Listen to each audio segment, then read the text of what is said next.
मेरे अंदर की एहसास, फीलिंग इनसाइड मी। हे मनुष्य, जितना विश्वास आपको अपनी प्रार्थनाओं पर होगा, जितना विश्वास आपको अपने भगवान पर होगा, उतना ही भगवान की कृपा का आप अनुभव कर पाएंगे। उतना ही आप अपने भगवान के साथ रहने का अनुभव कर पाएंगे और उतना ही आप एहसास कर पाएंगे कि भगवान आपके साथ हैं। जहाँ विश्वास की कमी आ जाती है, वहाँ चिंता और भय बना रहता है। मैंने 61 वर्ष के जीवन में यह अनुभव किया है कि जब आपको किसी व्यक्ति की बहुत ज़रूरत होती है, तो उस समय वो पीठ दिखाकर चले जाते हैं, किंतु भगवान सहारा देकर आपको अपने गोद में बैठा लेते हैं।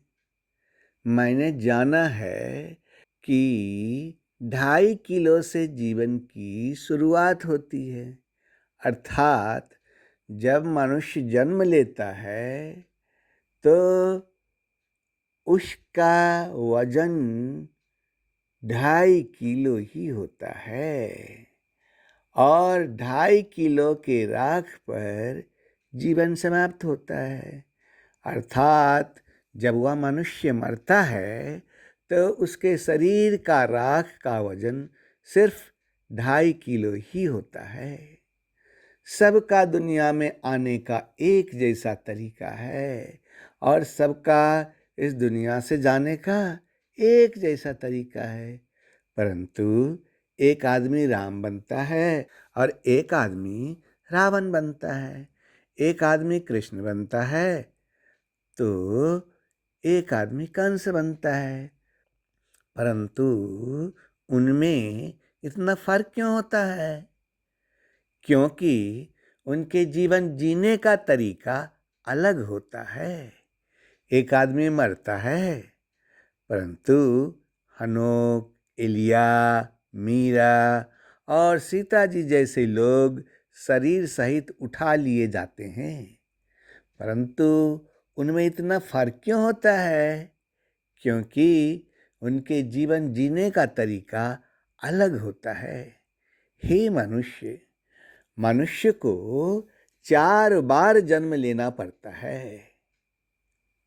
मनुष्य का पहला जन्म माता पिता के द्वारा होता है। मनुष्य का दूसरा जन्म गुरु के द्वारा होता है।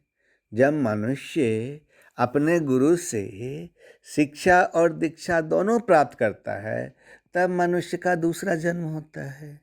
परंतु मनुष्य को एक तीसरा जन्म और लेना पड़ता है, परंतु उसका जन्मदाता मनुष्य खुद ही होता है।